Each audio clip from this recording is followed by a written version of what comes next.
तो स्वागत है प्यारे गुल्लू आपका अपने YouTube channel math bye GP sir में। आइए प्यारे गुल्लू, कैसे हैं आप लोग। उम्मीद करते हैं कि आप लोग बहुत मस्त होंगे और स्वस्थ होंगे और आपकी तैयारी बहुत ही शानदार तरीके से चल रही होगी। और चलिए भैया, क्योंकि हमारे पास समय बहुत कम है और सिलेबस बहुत ज़्यादा।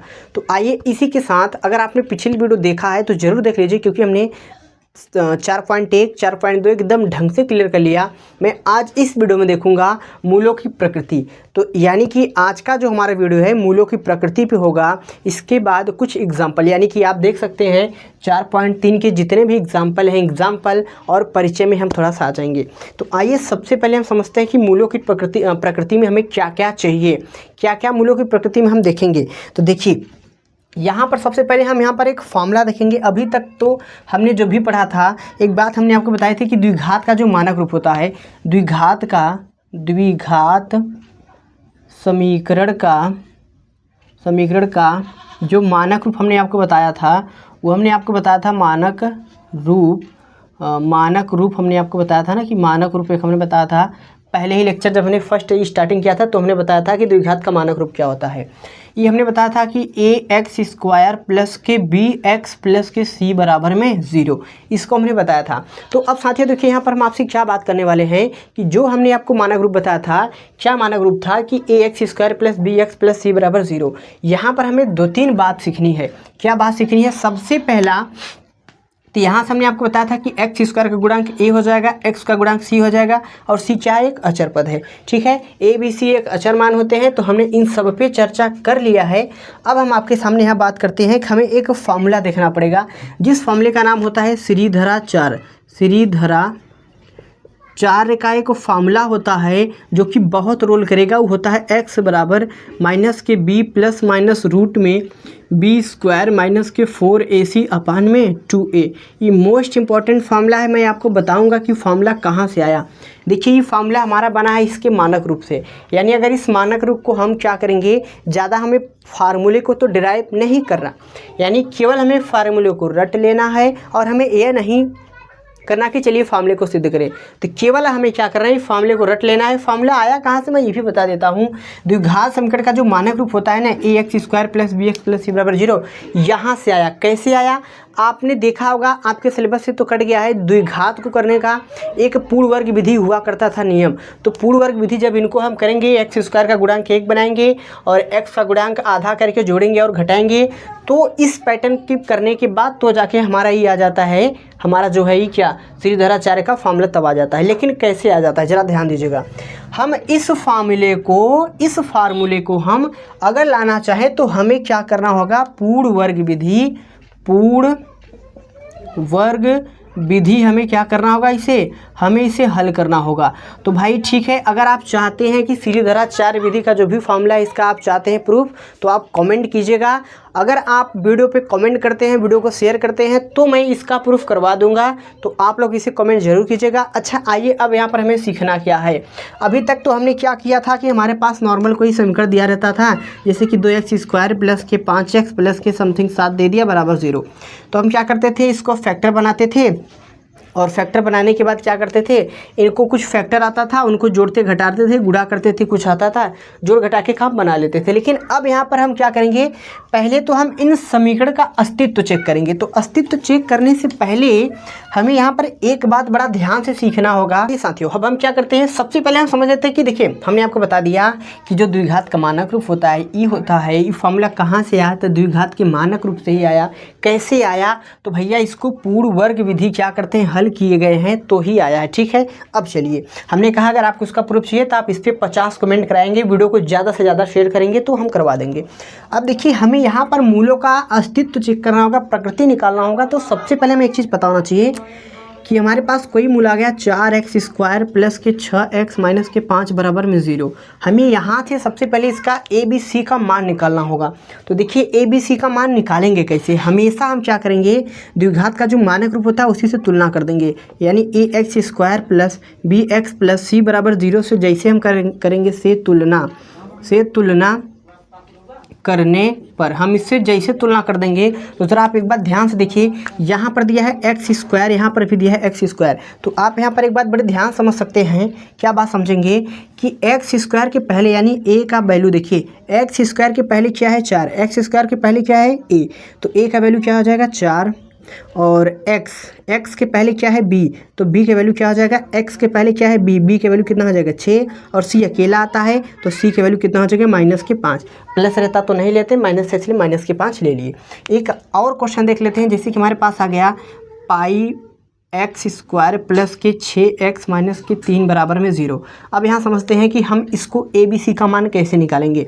तो मैंने अभी आपको जस्ट बताया कि एक्स स्क्वायर के पहले क्या होता है, ए होता है, तो ए का वैल्यू कितना हो जाएगा पाई हो जाएगा। फिर एक्स के पहले क्या होता है बी होता है, तो बी के वैल्यू 6 हो जाएगा, और सी के वैल्यू -3 हो जाएगा। बात समझ में आ रही है। नॉर्मल तरीके से हमने कर दिया कि यहाँ से हम इसको तुलना कर देंगे तो यहाँ आ जाएगा, यहाँ भी इसको तुलना करेंगे तो यहाँ आ जाएगा। अच्छा, इतनी बात अगर आप समझ गए तो चलिए मैं इसको आपको सिस्टमेटिक ढंग से 5-7 क्वेश्चन करवा देता हूँ और मैं इसको मिटा दे रहा हूँ। तो अभी हम थोड़ी सी बात करते हैं, पहले हम कुछ क्वेश्चन को हल कर लेते हैं। जैसे कि मैंने क्वेश्चन ले लिया आपके सामने, हमने ले लिया 3/2 एक्स स्क्वायर माइनस के 6x प्लस के 7 बराबर में 0। हमें इसका ए बी सी चाहिए, तो ज़रा ध्यान दीजिएगा। तो जब हमें ए का वैल्यू चाहिए तो हम क्या करेंगे, एक्स स्क्वायर के पहले ए है यानी हो जाएगा पूरा हमारा, ये पूरा हमारा ए है 3/2। बी के वैल्यू में चाहिए तो एक्स के पहले क्या है -6, तो -6 क्या आ जाएगा हमारा बी का वैल्यू। सी का वैल्यू चाहिए तो कितना आ जाएगा, सी का वैल्यू अगर हमें चाहिए तो सी बराबर हो जाएगा प्लस के 7। बात समझ में आ गई। चलिए एक और क्वेश्चन ले लेते हैं। हमने क्वेश्चन ले लिया 4x स्क्वायर माइनस के 2x माइनस के 4 बराबर में 0। यहाँ से अगर हमें ए बी सी का कोई वैल्यू पूछेगा तो तुरंत हम द्विघात के समीकरण का जो मानक रूप होता है उससे तुलना कर देंगे। तो ए का वैल्यू हमारे पास क्या आ जाएगा, एक्स स्क्वायर के पहले वाली संख्या को ए कहते हैं, और बी के वैल्यू एक्स के पहले यानी x का गुणांक -2 है तो b हो जाएगा, और c के वैल्यू क्या है -4 है।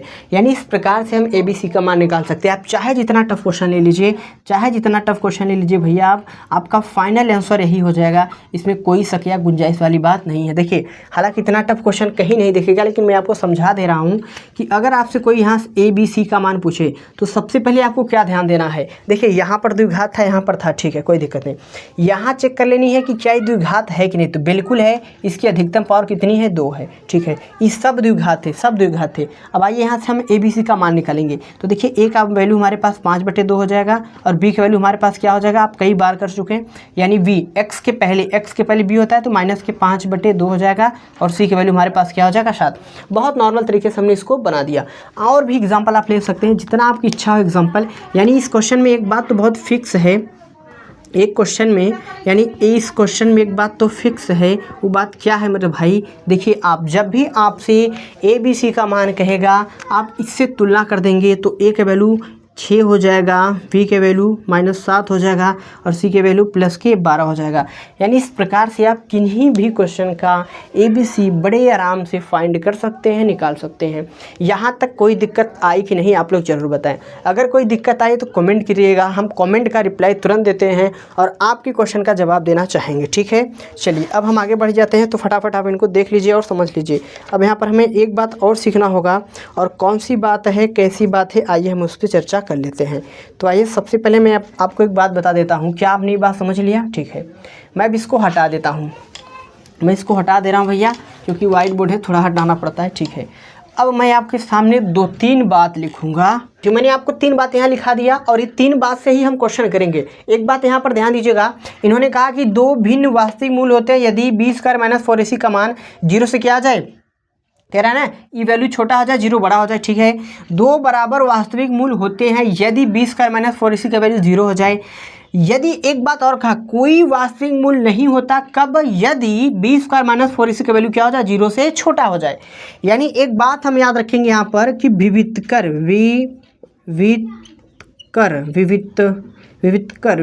होता है, विवितकर एक होता है, ये होता है b² - 4ac। यहाँ पर इसको कहते हैं विवितकर, तो आप जरा इसको देख लीजिए, यही होता है विवितकर। अब मैं क्या कह रहा हूँ आपको कि हमेशा मैं विवितकर निकालूंगा जिसको d से दिखाते हैं, यानी इसको किससे दिखाते हैं भैया, इसको d, यानी इसको d बराबर कहते हैं b² - 4ac। इसका एक फार्मूला होता है, कोई समीकरण का अस्तित्व कब होगा, उसकी प्रकृति कब हम करेंगे। यानी इसको समझने के बाद हम सीधा एग्जाम्पल पे आ जाते हैं। जब एक बात याद रखिए आप, कोई भी समीकरण का अस्तित्व कब होगा, किसी भी समीकरण का अस्तित्व, किसी भी समीकरण का अस्तित्व कब होता है, यदि d बराबर कब नहीं होता है, आप याद रख लीजिए। और जब जो नहीं होता, यानी जब होगा तो ठीक है, नहीं होगा तो नहीं होगा, कब नहीं होगा। किसी भी समीकरण का अस्तित्व कब नहीं होता, इतना याद रखिए, कब नहीं होता। तो भैया जब d बराबर का आ जाए, कोई संख्या माइनस में आ जाए, याद रखिएगा। अगर हमारे पास d का वैल्यू नेगेटिव आ गई तो उस समीकरण का अस्तित्व नहीं होगा, हम उसको हल नहीं कर सकते। अभी तक आपने जो फैक्टर वाले तरीके से गुणनखंड निकालना सीखे थे वो अलग बात थी, लेकिन यहाँ पर आप सीखेंगे सीधी धारा 4 विधि से, जो कि हमने यहाँ पर लिखा था, मिटा दिए। जो कि सीधी धारा 4 का सूत्र कहता है कि x बराबर माइनस के b प्लस माइनस रूट में b स्क्वायर माइनस के 4ac अपान में क्या आ जाता है 2a। यानी हम इस विधि से सीधी धारा 4 का जो सूत्र होता है यही है। इन्हीं विधि से जो भी समीकरण का हम फैक्टर नहीं बना सकते थे उनका गुणनखंड करेंगे। तो ठीक है, इतनी बात आप समझ गए कि कब कहेंगे कि किसी समीकरण का अस्तित्व नहीं है, तब कहेंगे कि जब d का मान माइनस आ जाए। बाकी कुछ नहीं ध्यान देना। अगर समीकरण का जो भी वैल्यू दिया रहेगा, अगर वो माइनस में आ गया विविधकर, तो हम कहेंगे इसका अस्तित्व नहीं है। आप इतनी बात समझ गए तो ठीक है। चलिए मैं फटाफट आपके सामने क्या करता हूँ, पहले उदाहरण को लेके आता हूँ। आइए प्यार साथियों, मैं फटाफट आपके सामने उदाहरण लेके आ गया हूँ। एक बुक का ही उदाहरण है। क्या है, द्विघात समीकरण 2x square minus 4x plus 3 बराबर 0 का विविधकर ज्ञात कीजिए और फिर मूल की प्रकृति ज्ञात करें। यानी देखिए, विविधकर ज्ञात करना है। अगर मूल का अस्तित्व होगा तो हम इसका मतलब आगे हल करेंगे, और मूल का अस्तित्व नहीं होगा तो आगे हल नहीं करेंगे। तो आइए सबसे पहले इस मूल का अस्तित्व चेक करते हैं। तो अस्तित्व चेक करने का हमने अभी जस्ट फॉर्मूला बताया कि अगर किसी मूल का हमें अस्तित्व चेक करना होगा तो d बराबर b स्क्वायर माइनस 4ac को हम चेक करेंगे, और इसका वैल्यू में नेगेटिव नहीं आना चाहिए, नहीं तो अस्तित्व नहीं होगा। तो आइए सबसे पहले हम क्या करते हैं, जो भी हमें क्वेश्चन दिया है, क्वेश्चन में क्या दिया है, हल हम स्टार्ट करते हैं। इससे पहले हमें समीकरण दिया है 2x स्क्वायर माइनस के 4x प्लस 3 बराबर में 0। सबसे पहले देखिए, इस क्वेश्चन में हमें AB की ज़रूरत पड़ेगी। ABC का तो हम ABC निकाल लेते हैं। हम क्या कहेंगे, ax square plus bx plus c बराबर 0 से हम कर देंगे तुलना। जैसे हम इससे तुलना करेंगे, तुलना करने पे हमें a का वैल्यू साफ साफ मिल जाएगा 2, हमें b का वैल्यू मिल जाएगा माइनस के 4 और c का वैल्यू मिल जाएगा 3। अब यहाँ पर हम विविधकर निकाल लेते हैं, विविधकर यानी d बराबर, यानी हमने जो देखा क्या होता है b स्क्वायर माइनस के 4ac।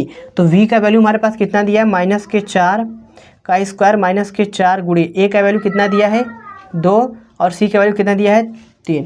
तो 4 चौके हमारे पास कितना आ जाएगा 16, भी प्लस का 16 माइनस 4 दूना के 8 तरीके कितना हो जाएगा 24, यानी हमारे पास यहाँ आ जाएगा माइनस के 8। हमने आपसे यही बात कहा था कि मूल अस्तित्व कब होगा, जब d का वैल्यू हमारे पास प्लस में आ जाएगा चलेगा, लेकिन अगर d का वैल्यू हमारे पास माइनस में आ गया तो इसका अस्तित्व नहीं होगा। तो देखिए, d का जो हमारे पास वैल्यू आया, d ही तो निकाल रहे हैं कब से हम, ये तो d बराबर ही तो चल रहा है, विविधकर तो ही d कहते हैं, ठीक है। अब देखिए, जो d का वैल्यू आया वो कितना गया भाई -8। माइनस आने के कारण इस समीकरण का अस्तित्व नहीं है, इस समीकरण का अस्तित्व नहीं है। आप लिखेंगे इस समीकरण का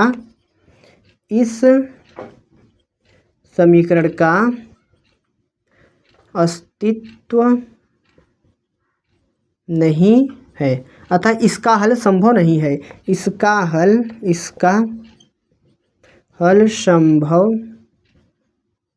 नहीं है। बस नॉर्मल हमें इसे क्वेश्चन को कर देना। अगर यहाँ पर हमारा d का वैल्यू पॉजिटिव आया होता, 0 से बड़ा आया होता, तो हम इसको आगे हल कर सकते थे। 0 से छोटी वैल्यू आ गई तो आगे हम इसको हल नहीं कर सकते। बस आपको यही याद रखना है कि हर क्वेश्चन में हमें विविधकर चेक करना है, उसके बाद मूल की प्रकृति निकालेंगे। तो इतना तो आपको करना होगा। अभी जितना हमने इसके पीछे डिस्कस किया उसका बस छोटा सा रीजन यही था। आई होप कि आपको समझ में आ गया होगा। तो चलिए, एक एग्जाम्पल और है, बड़ा लंबा चौड़ा सा एग्जाम्पल है। चलिए इसको पहले स्टार्ट करते हैं। फटाफट आपके सामने अगला एग्जाम्पल लेके आ गया हूँ। लास्ट एग्जाम्पल है, बढ़िया एग्जाम्पल है, इसको पढ़ते हैं। 13 मीटर व्यास वाले एक वृत्ताकार पार्क के परिसीमा के एक बिंदु पर एक खंभा इस प्रकार गाड़ना है कि पार्क के इस व्यास के दोनों अंतः बिंदु कि बने फाटकों ए व बी से खंभों की दूरियां का अंतर 7 मीटर है। क्या ऐसा करना संभव है तो ए व बी के बीच की दूरी ज्ञात करें। ए व बी के बीच की दूरी हमें ज्ञात करना है। बहुत सिंपल क्वेश्चन है, आइए समझते। सबसे पहले इन्होंने हमें एक व्यास कहा है, तो व्यास का मतलब एक वृत्त ले लेनी है थोड़ा सा बढ़िया सा, और हमने यूं इसका एक व्यास बना दिया, जो कि इन्होंने हमसे कहा कि व्यास 13 मीटर है, तो 13 मीटर हमारा व्यास हो गया। ठीक है, 13 मीटर। इसके बाद मैं क्या कर रहा हूँ, यहाँ पर इन्होंने कहा कि भैया इन्होंने कहा कि ए व बी खंभा है। मान लीजिए ये क्या हो गया, खंभा हो गया ए व बी। फिर कह रहा है खंभों की दूरियां 7, यानी यहाँ से जो दूरी हमें मिल रही है 7 मीटर की दूरी है, ही हो गई 7 मीटर दूरी। अभी इसको नहीं लिखते हैं। इसके बाद मैं इसको यहाँ से मिला दूंगा, तो अब हमारे पास क्या बना, आइए इस पर चर्चा करते हैं। तो इसका नाम मैं कर दे रहा हूँ ABC कर दे रहा हूँ इसका नाम, तो ज़रा ध्यान समझिएगा। और मैं अगर कह रहा कि दोनों खंभों के बीच की दूरी, यानी इन दोनों के बीच की दूरी हमें यही, तो हमें मानना पड़ेगा। क्या मानना पड़ेगा, यहाँ देखिए कोण बन गया जिसका नाम हो जाता है समकोण। समकोण त्रिभुज बन गया। तो पहले यहाँ पर कुछ चीज़ दिया है, क्या दिया है मैं उस चीज़ को लिख दे रहा हूँ। दिया है, एक सेकंड मार कर गिरिया भैया, दिया क्या है, दिया है कि जो व्यास है वो दिया है 13 मीटर। एक्चुअल में जो व्यास है वो हमारा कड़ का काम कर रहा है। इसके बाद मैं मानूंगा, अब मैं मान के चल रहा हूँ, माना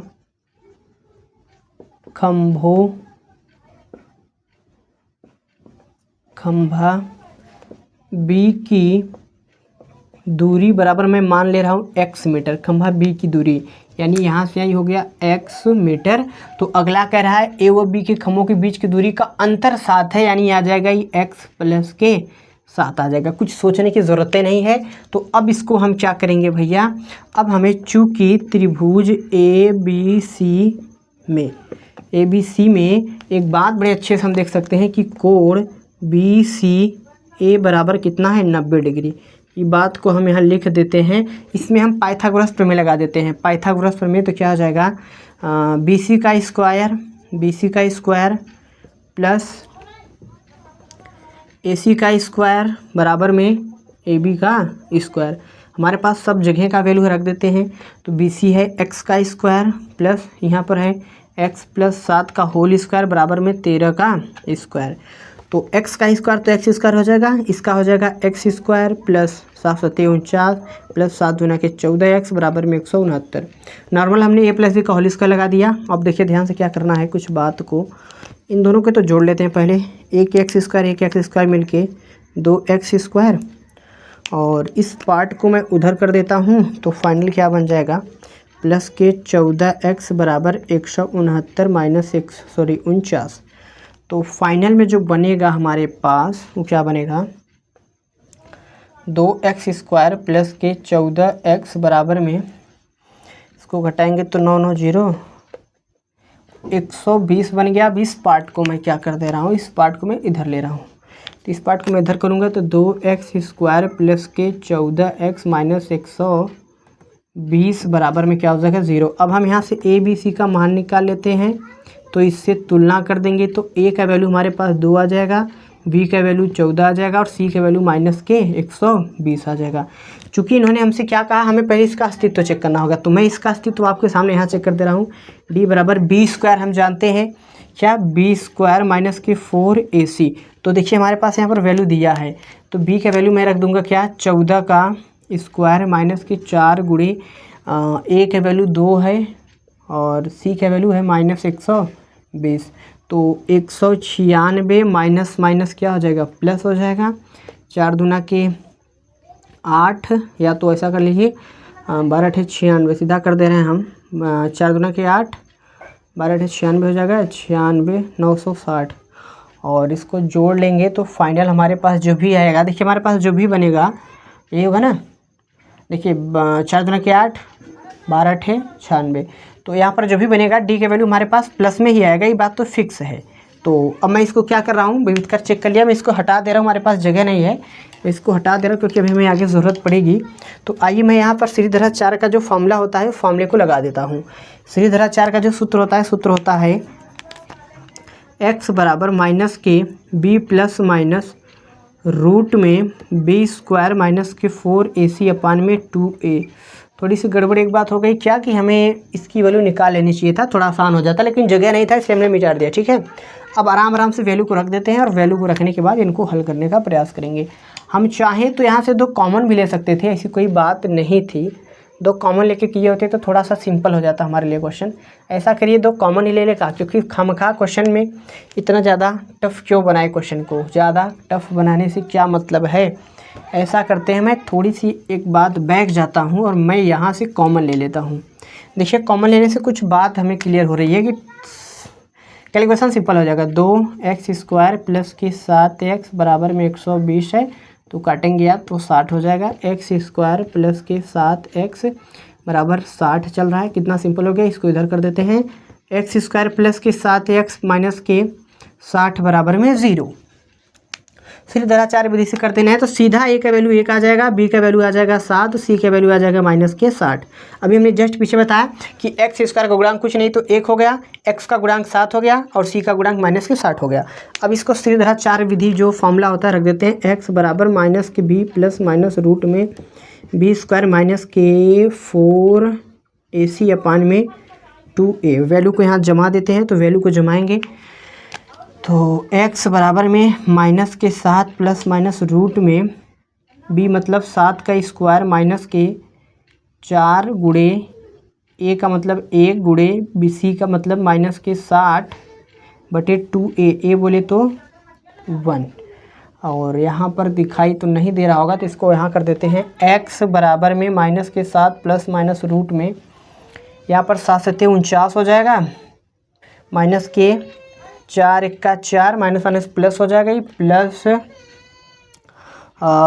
4 1 का 4 छंग 24 240। अब इसको जोड़ देंगे हम तो यहाँ तो 2 चल रहा है। x बराबर माइनस के 7 प्लस माइनस के रूट में यह होगा ना भाई 6 चौके 24 240 हो जाएगा। ठीक है, इसको जोड़ देते हैं तो यहाँ पर आ जाएगा 9 और 4 4 8 289 बटे 2।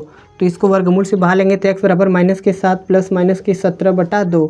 तो देखिए भाई सॉरी, एक बार हम क्या करेंगे इसको प्लस में लेंगे, एक बार इसको प्लस में लेंगे, एक बार माइनस में। तो x बराबर माइनस के 7 प्लस के 17 बटा 2 करेंगे तो यहाँ पर हमारे पास क्या आ जाएगा 17 यानी कि 10 आ जाएगा, जो कि 10 आ जाएगा। 10 बटे 2 करेंगे तो कितना आ जाएगा 5। एक तो हमें 5 मिल गया और एक यहाँ आ जाएगा x बराबर माइनस के 7 और माइनस के 17 बटे 2। तो 17 में 7 जोड़ेंगे तो 7 7 14 यानी 24 हो जाएगी, बटे 2 करेंगे तो आ जाएगा माइनस के 12।